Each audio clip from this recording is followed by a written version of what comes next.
오늘은 다니엘 9장 이제 특별히 17절부터 19절 말씀에 근거해서 21세기 다니엘이라는 제목으로 말씀을 나누도록 하겠습니다.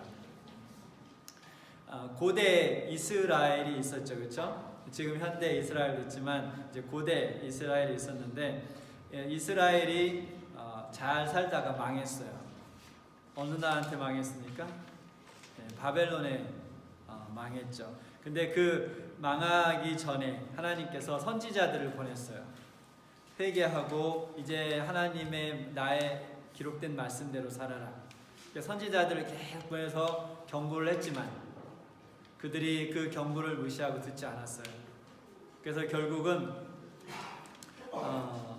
나라도 그리고 솔로몬이 잘 저놓은 그 하나님의 성전도 완전히 다 부서지고 망가지고, 그리고 그 이스라엘 백성들은 어떻게 됐습니까? 그게 이제 바벨론의 방법이었어요. 바벨론은 나라를 점령하면 거기 있는 사람들을 다른 곳으로 다 이주시켜 버렸어요. 그래서 거기서 더 이상 어떤 음모를 꾸미지 못하게. 그래서 이스라엘 백성들도 다 이제 포로로 끌고 갔어요. 이렇게 포로로 끌고 간 이 사건, 두 번에 걸쳐서 이제 북방 이스라엘과 남방 유다가 망하는 그런 사건이 이스라엘에 있었는데, 아마 이스라엘 역사를 돌아본다면 가장 슬프고 가장 처참한 역사의 한 장면이었을 거라고 생각합니다.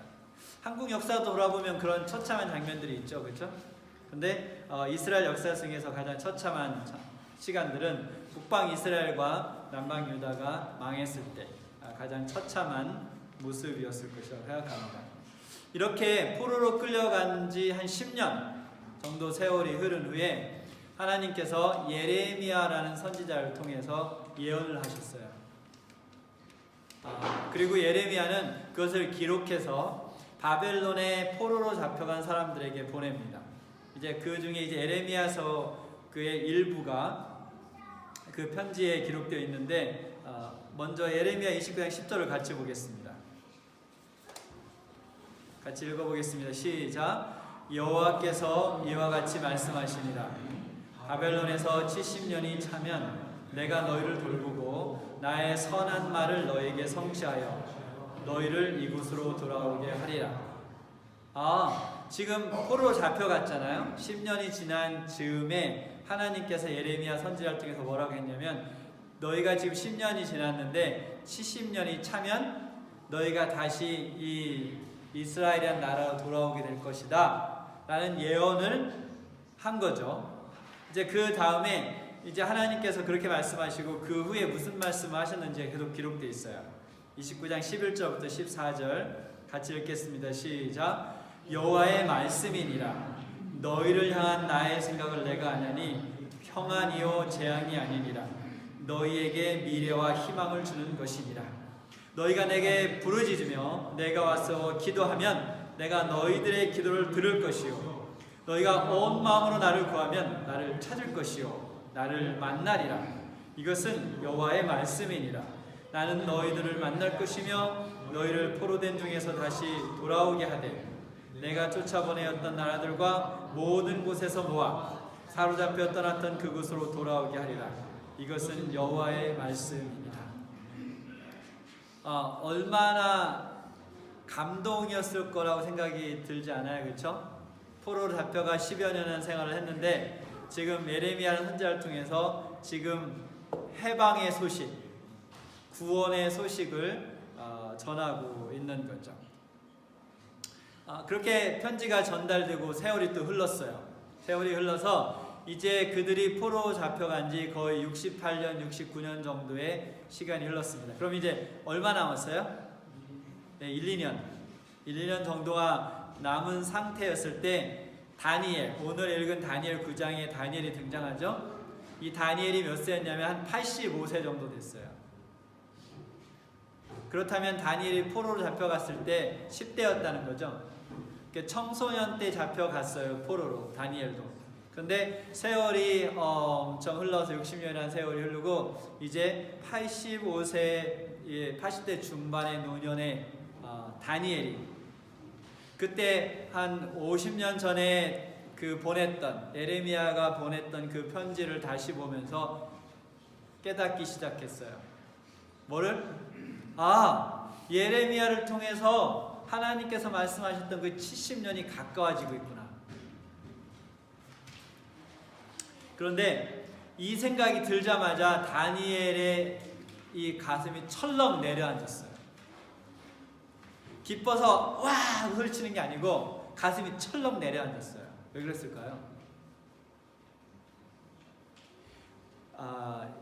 예레미야 18장 10절에 보면 하나님께서 이렇게 말씀하셨어요. 예레미야가 그 토기장이 집에, 하나님께서 예레미야를 토기장이 집으로 인도해서 거기서 이렇게 말씀하셨어요.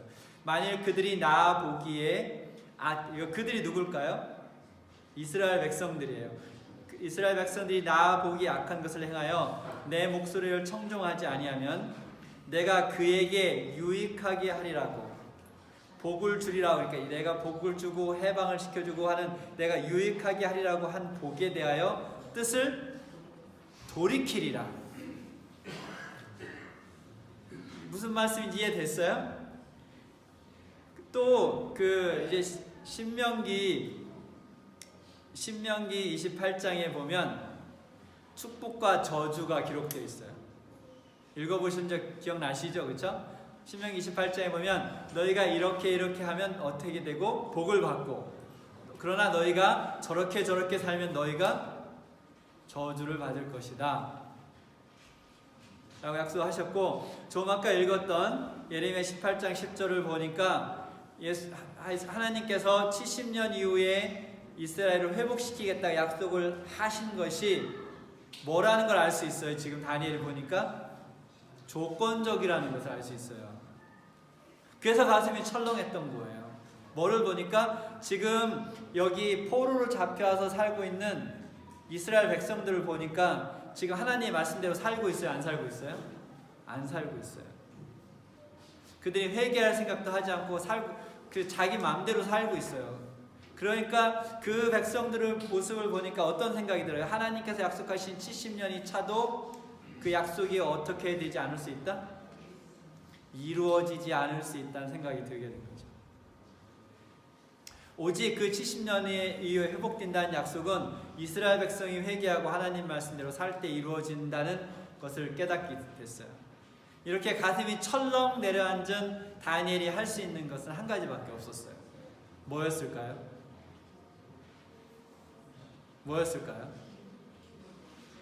기도밖에 없었어요. 그래서 다니엘 9장 3절을 보겠습니다. 같이 읽어볼게요. 시작.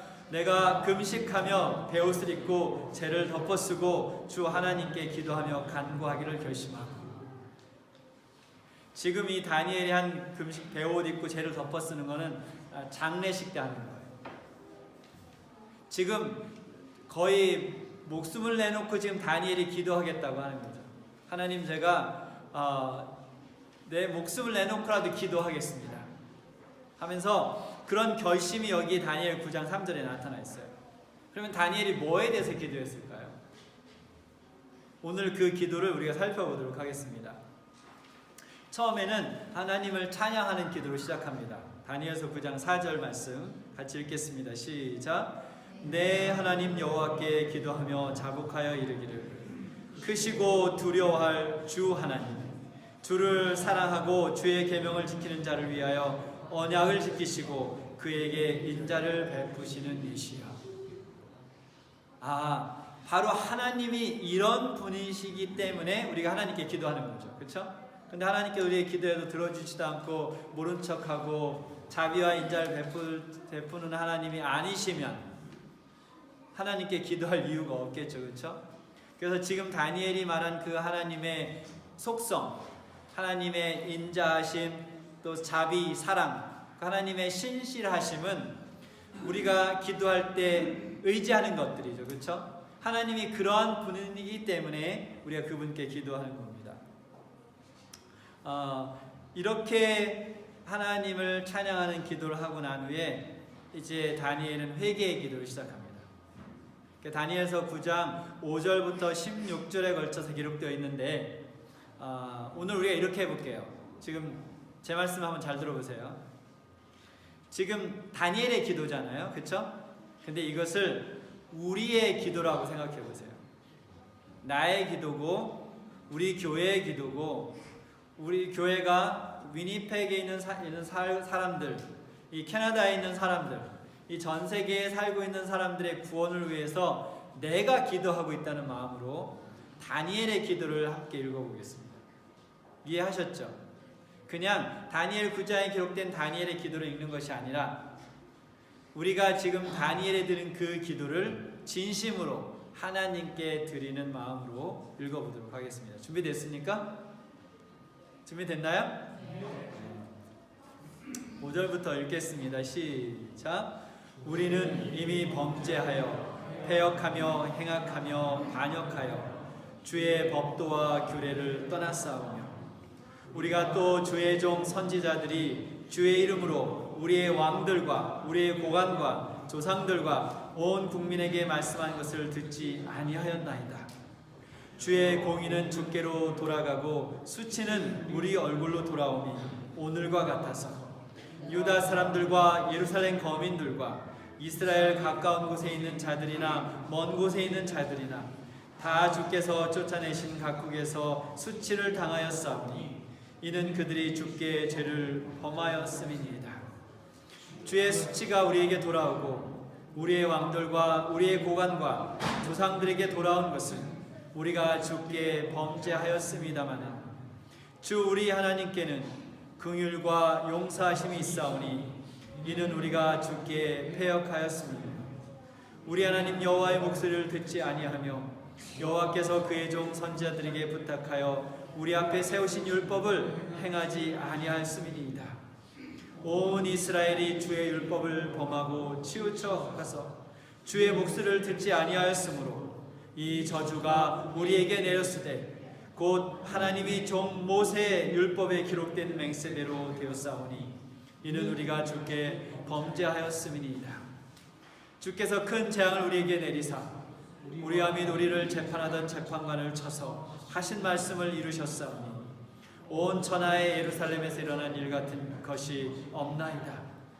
모세 율법에 기록된 대로 이 모든 재앙이 이미 우리에게 내렸사오나 우리는 우리의 죄악을 떠나고 주의 진리를 깨달아 우리 하나님 여호와의 얼굴을 기쁘게 하지 아니하였나이다.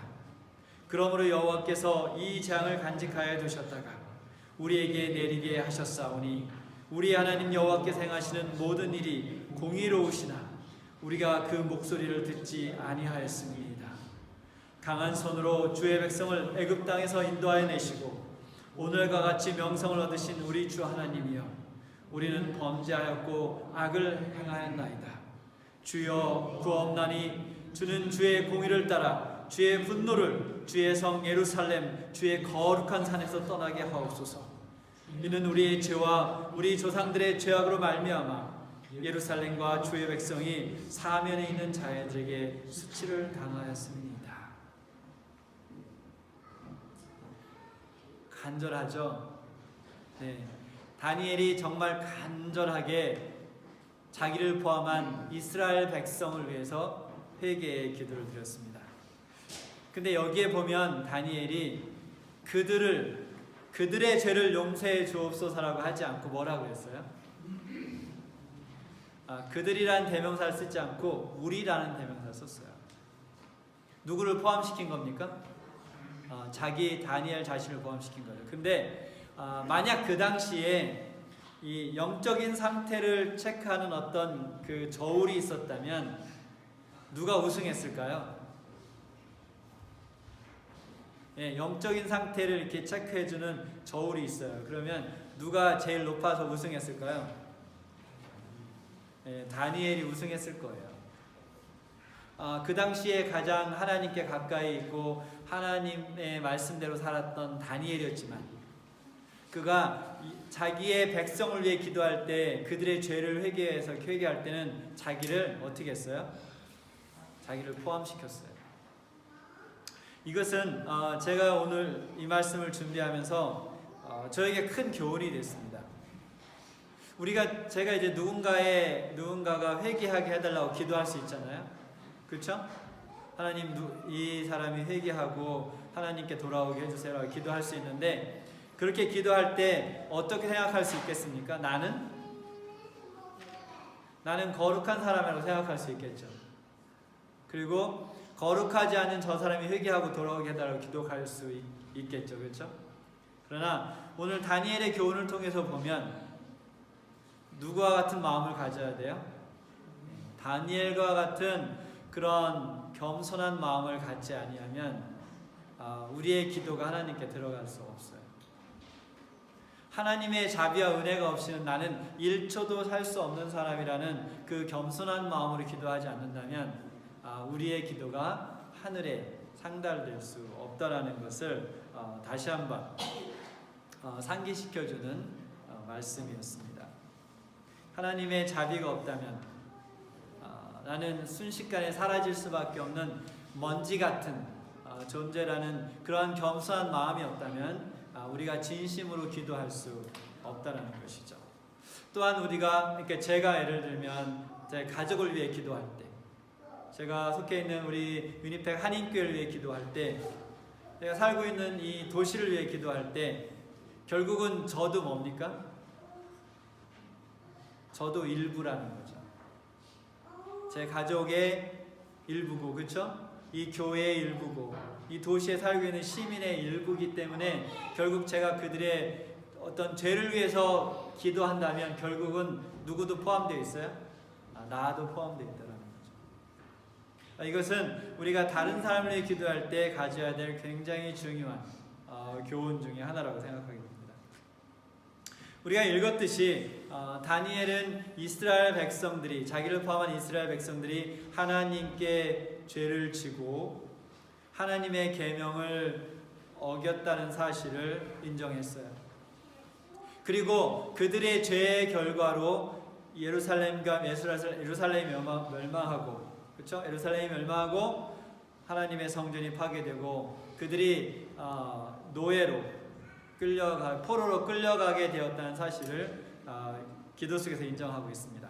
그런데 여러분이 그것을 기도하면서 느꼈을지 모르겠지만 13절에 보면 그들의 삶이 거기에 가서 더 악화된 것을 볼 수 있어요. 13절을 풀어 설명하면 그렇게 잘못해서 포로로 잡혀갔는데도 불구하고 이렇게 우리는 하나님께 기도하지 않았고 죄악도 뉘우치지 않았다는 거죠. 결국 그들은 이제 포로의 삶에 익숙해져 갔어요. 하나님을 잊어버리기 시작하고 하나님을 잃어버렸죠. 더 이상 그 자기의 나라로 돌아가고 싶은 생각도 사라지고 더 이상 무릎 꿇고 하나님께 기도하는 일도 사라졌습니다. 이런 백성들의 모습을 보니까 다니엘이 그 예레미야 예언을 보고 가슴이 철렁 내려앉았던 거예요. 그리고 나서 다니엘은 간절하게 호소합니다. 17절부터 19절입니다. 우리 하나님, 이 종이 다니엘이 드리는 간절한 기도를 이제 들어주십시오. 주님의 명성을 돌보시어 폐허가 된 주의 성소를 가엾게 여기시고 굽어 보아 주십시오. 나의 하나님, 귀를 기울여 들어주십시오. 눈을 뜨시고 주의 이름으로 부르는 도읍, 폐허가 된 이 도읍을 굽어 보십시오. 우리가 무슨 잘한 일이 있다고 주의 은총을 빌겠습니까? 다만 하나님의 크신 자비를 믿고 빌 뿐입니다. 주님 들어주십시오. 주님 용서해 주십시오. 주님 귀를 기울여 주십시오. 하나님의 도읍과 백성은 여전히 하나님의 이름으로 불리고 있습니다. 그러니 주의 명성을 돌보시어 지체하지 마시고 곧 이루어 주십시오. 다니엘은 간절했어요. 하나님께서 약속을 지체하지 아니하시고 하나님의 성전을 회복시키시고 또 이스라엘을 회복시켜 달라는 그 간절한 기도를 드렸습니다. 그런데 여러분, 다니엘이 이러한 기도를 드리는 것을 사탄이 불편했을까요? 네. 사탄이 엄청 불편했습니다. 왜냐하면 하나님의 백성이 잘 되는 것을 사탄은 원하지 않죠. 그렇죠? 여러분 지금 다니엘 우리가 9장을 읽었잖아요. 다니엘 6장에 무슨 이야기가 나오는지 아세요? 다니엘서 6장이 다니엘이 어디에 던져집니까? 사자굴에 던져지는 이야기가 다니엘 6장에 나와요. 그런데 다니엘 6장과 다니엘 9장은 다리오 원년, 그러니까 바벨론이 망하고 이제 메데 페르시아가 들어선 그 첫 해에 같은 해에 일어난 거예요.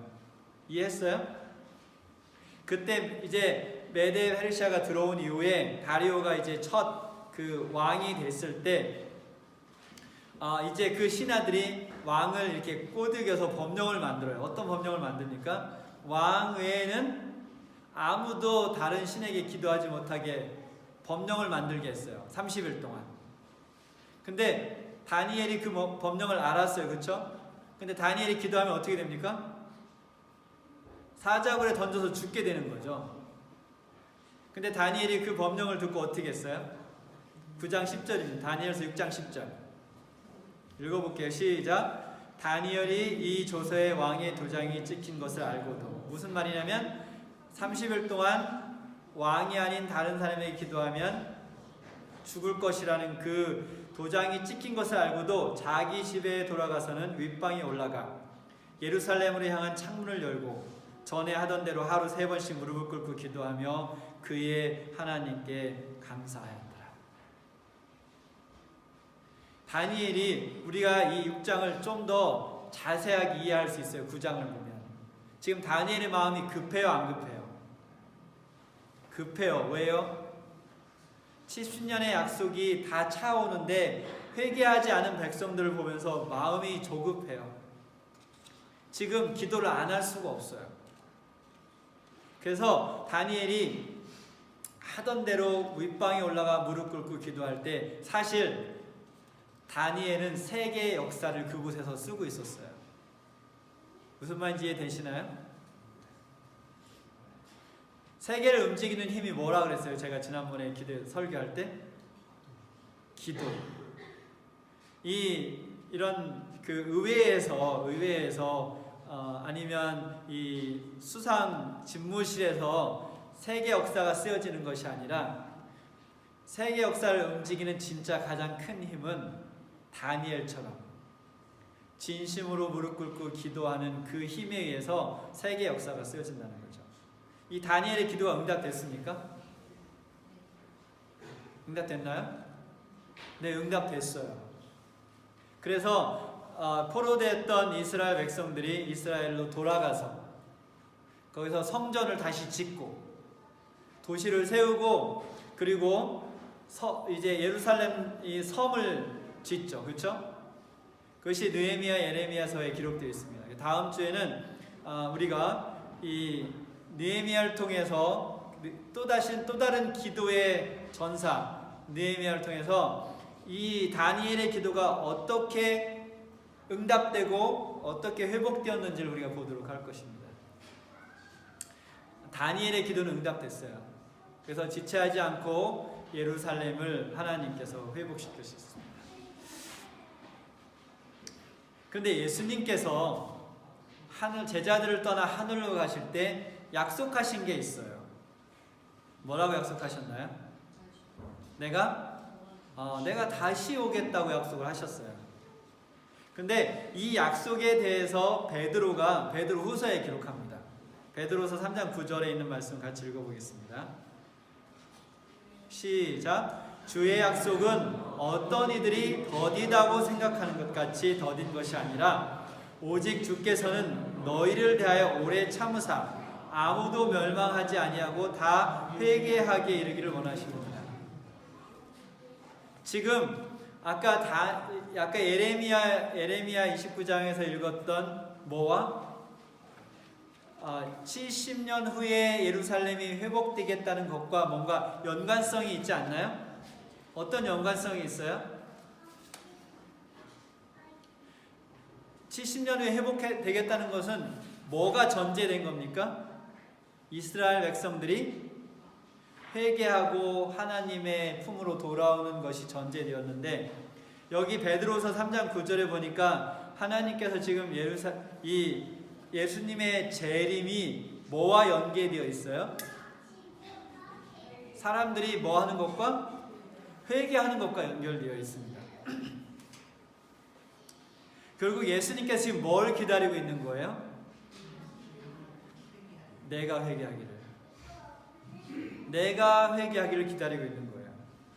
예수님께서 누구를 기다리고 있어요? 이 세상에 살고 있는 하나님의 형상과 모양대로 만들어진 그 하나님의 백성들이 회개하기를 기다리고 계시는 거죠.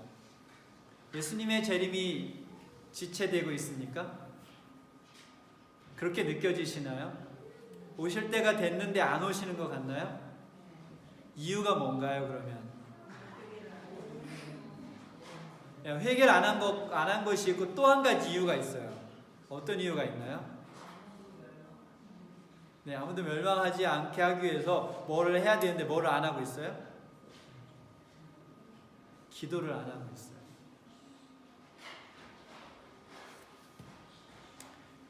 다니엘은 그 백성들이 회개하게 해달라고 기도했어요. 그렇죠? 그래서 그 기도가 응답됐어요. 그런데 지금 예수님이 돌아오셔야 되는데 지금 21세기에 다니엘이 없는 거예요. 저도 다니엘과 같이 기도하지 못하는 거죠. 21세기에 다니엘이 없기 때문에 사람들이 회개하지 못하고 교회가 회개하지 못하고 우리가 살고 있는 이 도시가 회개하지 못하고 있기 때문에 예수님께서 돌아오실 수가 없는 거예요. 회개가 그렇게 중요한가요? 침례 요한이 설교하기 시작하면서 뭐라고 했습니까? 가장 첫 마태복음 3장 2절 보면 회개하라 천국이 가까이 왔느니라. 예수님께서 공생애를 시작하셨어요. 뭐라고 설교하셨어요? 회개하라 천국이 가까이 왔느니라. 다음 성경절 좀 띄워주세요. 베드로가 오순절날 설교하고 백성들이 그럼 우리가 어찌하오리까 라니까 베드로가 뭐라 그랬어요? 너희가 회개하여 각각 예수 그리스도의 이름으로 침례를 받고 세례를 받고 죄 사함을 받으라. 그리하면 성령의 선물을 받으리니. 침례 요한이 누가? 침례 요한이. 예수님이 누가? 예수님이. 베드로가 누가? 베드로가. 사도들이 무엇을 설교했어요? 회개하라. 왜냐하면 회개하지 않고는 예수님의 품에 돌아갈 수 없기 때문에 구원받을 수 없기 때문에 그들은 회개를 외쳤던 것입니다. 그래서 다니엘은 간절히 예루살렘의 회복을 위해서 기도할 때 그들의 죄를 회개해달라고 기도했습니다. 그들이 죄를 회개하게 해달라고, 죄를 용서해달라고 기도했어요. 그런데 21세기에 우리는 이 땅에 하나님의 나라가 회복되기를 위해 기도해야 합니다. 예수님이 그래야 다시 오실 수 있습니다. 누군가 예수님을 알지 못하고 죽어가는 영혼들을 위해서 기도해야 될 21세기의 다니엘이 필요합니다. 여러분 1976년 6월 27일에 어떤 일이 일어난지 아십니까? allthatinteresting.com 하고 위키피디아의 내용을 제가 근거로 말씀드리면 그날에 이제 에어프란스가 텔 아비브, 이제 이스라엘의 텔 아비브에서 프랑스의 파리로 날아가고 있었어요. 근데 그 비행기에는 248명이 타고 있었고 그다음에 12명의 승무원이 있었습니다. 근데 그 비행기가 납치됐어요. 팔레스타인 해방군에 의해서, 해방군을 지원한 자들에 의해서 그 비행기가 납치됐습니다. 그리고 그들은 5만 달러와 500만 달러와 53명의 각국에 잡혀있는 53명의 팔레스타인 사람들을 풀어줄 것을 요구했어요. 그러면 이스라엘이 이 테러 집단과 협상을 했을까요? 협상을 하지 않았죠. 그래서 결국은 그 비행기가 어디로 갔냐면 우간다로 갔어요. 근데 1976년에 우간다가 어떤 상태였냐면 굉장한 독재자가 나라를 통치하고 있었는데 이 테러리스트들을 받아줬어요. 그러니까 우간다 정부가 같이 관여가 된 거죠, 그렇죠? 그래서 그런 상태에서 우간다의 엔테베라는 이제 오래된 터미널이 있었어요. 신터미널 말고 그 구터미널에 이 비행기를 착륙시키고 거기에 포로를 가두고 있었습니다. 이렇게 일주일이 지나갔어요. 그리고 7월 4일이 됐을 때 어떤 일이 있었냐면 이스라엘에서 이스라엘 비행기가 이 공항에 착륙을 합니다. 지금 우리가 그냥 들으면 착륙하면 되지. 근데 지금 착륙을 어떻게 한 거예요? 알고 하면 다 쏴서 폭파시켰겠죠, 그렇죠? 착륙을 거기에 이스라엘 이제 특수부대를 태우고 거기에 착륙을 해요. 그 엔테베 공항에. 그리고 거기서 군사작전을 펼칩니다. 군사작전을 펼쳐가지고 그 전에 그 248명 중에 유대인이 아닌 사람들은 다 풀어줬어요. 그래서 유대인 106명과 이제 106명의 유대인과 그 승무원이 포함되어 있었어요. 근데 이제 그 106명 중에 102명을 구조합니다. 지금 그러니까 우간다라는 외국의 공항에 포로로 잡혀 있는 사람들을 구출하기 위해서 이스라엘에서 전투기가 날아가서 이 비행기가 날아가가지고 그 적국 공항에 착륙해가지고 군사작전을 펼쳐가지고 102명을 구출한 거예요. 그래서 이거는 지금까지 그 역사상 벌였던 군사작전 중에 가장 유명한 군사작전으로 역사에 남았습니다. 거의 기적에 가까운 일이죠. 그 작전을 벌이면서 이스라엘의 군인은 1명 죽었어요. 그리고 그 비행기를 납치했던 모든 사람들을 다 사살했죠. 그래서 지금은 이 그 군사학교에서 그 모델 오퍼레이션 군사작전으로 이걸 공부한다고 해요. 근데 여러분 아세요? 예수님께서 조만간 이 인류 역사가 아니라 이 우주 역사에 있어서 가장 큰 영적인 군사작전을 벌이십니다. 알고 계셨어요? 그래서 죄의 노예가 됐던 포로가 됐던 모든 사람들을 구출해서 하늘로 데려가실 군사작전을 계획하고 계십니다. 그런데 이 군사작전이 시작되기 위해서 누가 필요한 거예요? 21세기 다니엘이 필요한 거예요. 회개하게 해달라고 간절히 무릎 꿇고 기도할 21세기의 다니엘이 필요한 겁니다. 그 다음 슬라이드 보겠습니다. 한번 같이 읽어볼까요? 시작. 하나님 없이는 우리는 할 수 없고 우리 없이는 하나님께서 하시지 않으신다. 네, 성 어거스틴이 그렇게 이야기했습니다. 우리 없이는이 무슨 말일까요? 오늘 설교에 비춰본다면 우리 없이는이 무슨 말일까요? 21세기의 다니엘이 없이는 하나님께서 하시지 않으신다는 겁니다. 여러분, 오늘 설교가 여러분의 마음속 깊은 곳을 건드렸길 바랍니다. 그리고 다니엘과 같은 마음으로 진심으로 회개를 위한 기도를 드리기 시작하길 바랍니다. 우리를 위해서, 우리 교회를 위해서, 우리가 살고 있는 이 도시를 위해서 간절히 기도하기 바랍니다. 여러분 모두가, 저와 여러분 모두가 21세기의 다니엘이 돼서 예수님께서 곧 이 땅에 다시 오시고 우리 모두가 다시는 죽음이 없는, 다시는 슬픔도 아픔과 눈물이 없는 그 영원한 땅에 우리뿐만이 아니라 우리의 기도를 통해 하나님께 돌아온 모든 사람들의 손을 잡고 같이 갈 수 있게 되길 바라면서 말씀을 마치겠습니다.